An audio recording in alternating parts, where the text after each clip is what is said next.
made landfall in Newfoundland. That was Michael. It came in as full hurricane strength too, with some pretty strong gusty winds, a little bit stronger than they're accustomed to seeing from hurricanes in Newfoundland. Now, the latest information we have on Nadine, centered at 11 o'clock Atlantic Standard Time, 30.8, 57.0. That is 470 miles east of Bermuda. Winds 40 miles an hour, moving toward the north-northeast at 14, and the barometric pressure 1,004 millibars. That's estimated from satellite analysis. There's been no reconnaissance out there, and don't think we'll see any out here since it's moving away. Here it is right here, pretty well organized with maybe a little bit of shear there. We can see the center sort of popping out from under the central dense overcast there, suggesting that it's not going to strengthen very rapidly, although we notice on our infrared satellite picture quite a concentration of showers and thunderstorms there. But again, this is well east of Bermuda, not going to affect any land areas at all. In the rest of the tropics, everything is looking very benign here in the Gulf of Mexico. No worries there. We are seeing quite a flare-up of clouds and showers down here in the southwest Caribbean. Also a few showers up here in the northwest. Upper flow is becoming a little bit more favorable down here for some kind of development, but we don't see anything underway yet that we need to be concerned about. We will monitor that area, though. Well, when we got Nadine, that made the 14th named storm of the season, so our total so far for the year, 14 named storms, 8 hurricanes, 3 major hurricanes, quite a bit above normal, as you can see.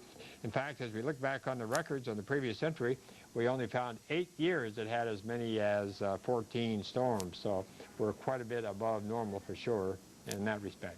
That's it for this time. Now let's get back to Vivian. Well, thank you very much, John Hope.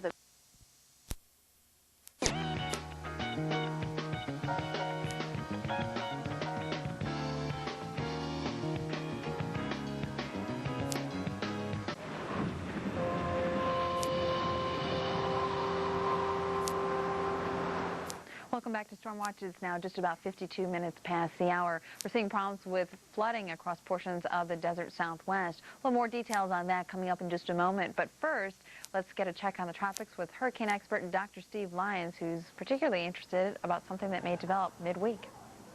Well, thanks, Melissa, and that is correct. It may be a hybrid system rather than a pure tropical system because the impulse is coming from the mid-latitudes, that's up to the north.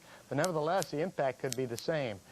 First, let's look at where we stand in the season, and let me show you a couple features here. First of all, if we look at the seasonal diagram that we typically show, we are basically down to the point where we're, on average, about 10% or less of the season remaining. Nevertheless, we can still find some powerful hurricanes back in history. On October 25th, 1921, a Category 3 struck Tampa Bay.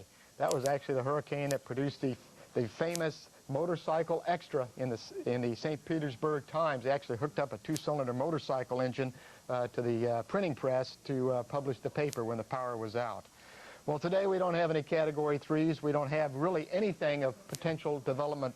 We've been monitoring an area down here in the southwestern Caribbean. No potential for development there today. The winds are all northeasterly. The weak low there is basically dissipated, so we're not too worried about that at all. And all we're seeing now is just a little cluster of showers. But this area up in the southwest North Atlantic, out in time about 3 days or so, we expect an impulse to come down in an upper level low and produce another system that could potentially develop into a surface cyclone. So we're going to be monitoring that rather carefully. Now here's the area that we were looking at here over the last several days. The wind is now pretty much gone to the northeast at all levels, in the low levels that is, and so the surface low is pretty much gone now. So we're only really looking at some rain along the coast of Honduras and Nicaragua down to the south toward Costa Rica.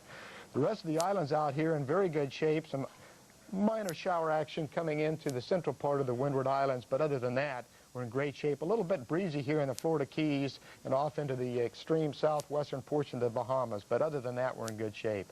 And here's the upper trough we've got out here in the southwest North Atlantic.